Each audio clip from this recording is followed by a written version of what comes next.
The deal ownership is your share in the common equity. When you are sharing money, like we are sharing anything, this is what we use to share it among the GP members.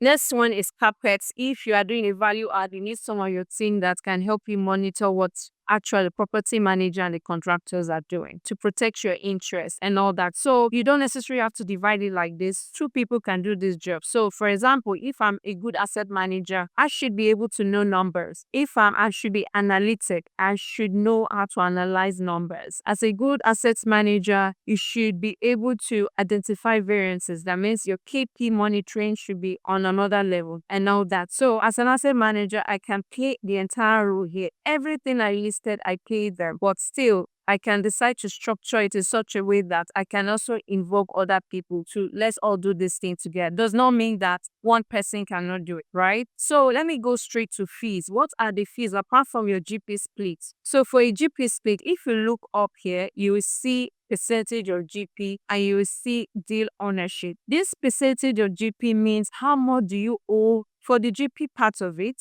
how much do you own as a GP in the GP team. So for example, I have 5 GP team members and all of us are supposed to own 100%. How much does Pavi own out of the 5 people? What is Pavi's share if you total everybody to 100%? How much does Pavi own on that day? Then the other one is deal ownership. This is how much does Pavi own with the limited partners and his co-GP members. So the first one is just between you and your GP members, your co-GP members. The second one here is you and the entire common equity owner. All of you that own the common equity, this is it. This is the share that you own. This is always lower because it's 100%, because it's the entire pie. The common equity, 100%. Remember, your limited partners own 70, you own 30. So they own some part of it, you own some part of it, right? But as a GP team, this one calculates how much in the GP team do you own. So that is always bigger because it is over 100 in the GP team. This deal ownership is over 30 in the entire GP common equity split. So the percentage of GP is for your share as a GP. The deal ownership is your share in the common equity. So this is when you are sharing money, like we are sharing anything. This is what we use to share it among the GP members. We use this top amount to share the money. So let's assume we have $50,000 to share among us. Maybe that is our 30% on our cash on cash. We are going to use this figure here to share our 30% on cash on cash. Then let's say when we are filing our K1 and your CPA wants to know your ownership on the deal that you bought. This is what the CPA will be looking at. They'll be looking at your share here. How much of that, what do you own? This is what they'll be looking at to know how much you own in the entire deal as a GP member. So that is that. Let me even talk about the fees. There are different fees that a GP member is entitled to and they're all legal. There's nothing illegal about them. One is the acquisition fee. The second is the asset management fee. And the third is the capital fee. Let me explain what the first one is. The first one is the acquisition fee. It's a fee that is given to the GP members for closing on the deal. That is every activity that was done on that deal. Some group of people did it. So that's a reward for the stress, for the effort, and for the time. So they are paid a particular amount that is legal for the deal. So it's a fee. It's not a split. Note, it's a fee, not a split. Acquisition fee, depending on the team again, you can structure it as you want. I've seen a case whereby a very big operator invites people to help him raise money and the acquisition fee, he doesn't share it. That has happened. That is that sponsor. That is what he wants to do. I've seen a case whereby an acquisition person will also have a deal and he will split it just with people that founded the deal, not with any other person. I've seen a case whereby for the acquisition fee, the entire team member that played a role in closing the deal, whether you raised money, you did risk capital, or you brought the deal, you did the due diligence, everybody that was involved, they will all share their acquisition fee. That has happened. So you can actually structure it how you want it. But most times the bigger operators, those ones that have like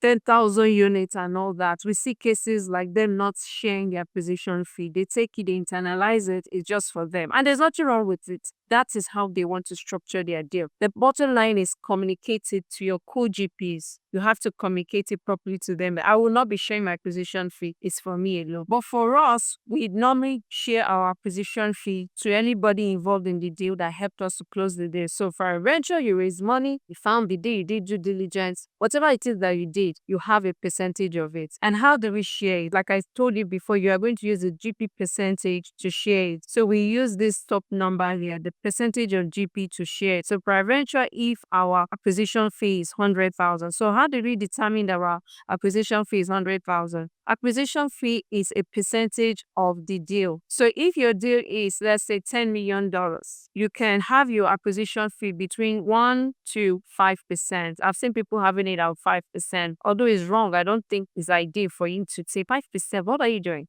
So the standard is 2%. You have seen 2 to 3% of acquisition fee. So if your deal is 10 million, it is 2% of that 10 million that becomes your acquisition fee, or 3% of that 10 million that becomes your acquisition fee. So it just depends on what you think is due to you. You can say 2 to 3, but standard is 2%. So you take that money and you can now split it among everyone. It does not mean that you can decide, I'm the sponsor, I did the entire job, that acquisition fee comes to me alone. You can structure it that way, it's up to you. The second fee that is also involved in this is asset management fee. So now, asset management fee is not an all size fits all. You can have a case whereby you decide that, oh, I'm going to outsource the entire asset management because we don't have the expertise. You can decide to delete this entire aspect of this GP split. You can decide that this entire aspect of GP split will not exist. The 2% I'm supposed to get, I'm going to give it as sources to somebody outside, and that's it. It's not going to be here. We're going to just divide our GP split according to the other part and remove the asset management because we are not managing it. Someone else is doing it. You can decide to outsource the asset management. You can also decide that,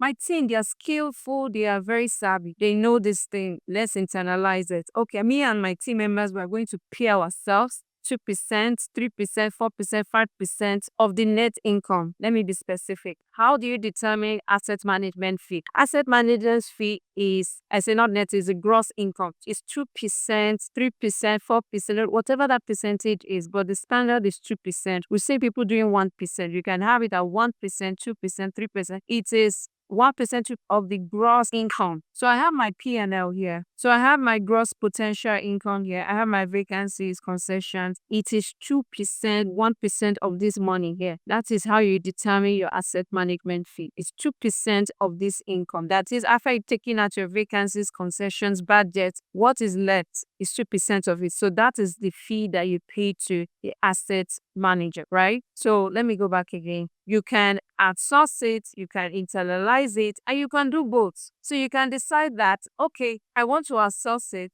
and I still want to reward myself for monitoring whoever is doing the job. So I can say, oh, BB, I'm experienced, but I don't have the time. I'm not going to do it. I'm going to outsource it, but then I'm still going to take equity on it for managing them because I'll be the one following up with what's going on, guys. I'll be doing those kind of YouTube jobs and all that. So I can decide to reward myself to say I'm taking equity for it, whereas the 2% is going to somebody else. So it's probably deleting it from here that say, okay, I've outsourced it, I don't need it. I can decide that I want it here. I will still have this percentage here and still outsource it. I'll still take equity for doing the job and also give someone 2% for managing it. You can do that. You can also decide to do both. Okay, I'm going to take a fee for it and I'm still going to take equity for it because the job is a lot. It should be rewarded properly. You can decide that, okay, I want only this person here to have the 2% fee and also to have equity on it. There is no wrong or right way of doing it. It's just up to you. Like I said, the bottom line is how you communicate it. So I can structure it any way you deem please. You can also say, okay, all of us, let's share the entire team member. We're going to share the entire 2% asset management fee. You can do that. It's allowed, So it just depends on what you want. But for we collect the 2% and we also take equity on it because we know the job we do. It's a lot of work. So we reward ourselves in two ways. We take equity on it and we also pay out a 2% fee for ourselves for also doing the job on a daily basis and all that. So it just depends on what you want. But that is how I structure my game to reward that role very well. So that is that. Then the third fee is the capital transaction fee. So anytime you are doing a refinance of the property or you are exiting, you are selling, you are refinancing, anytime you are doing a capital event like that, you can decide that for me, going through the entire paperwork, doing the entire gathering, the lender, signing, doing all those things, I'm going to reward myself for another 2%, 1%, 3%. It is legal. These are legal fees that GP members can take. And this is how some of them become financially free because they have access to this money. So when you are selling or for refinancing, you can take 2%, 1%, 3% of that fee. And how you intend to structure it is up to you. So for me, if I'm doing that, I'm also going to structure that particular one the way I structured my acquisition fee. So whoever was involved at the end, that means all of us did the job at the end. We all stayed together, we all did it. I can decide that 2% will be split among the entire team. So in summary, it is just how you want your deal to be structured. It's not a one size fits all. The bottom line is a good communication and not just verbal. It's going to be verbal and also in your written documents to avoid conflict. In that way, everyone will be on the same page. Thank you.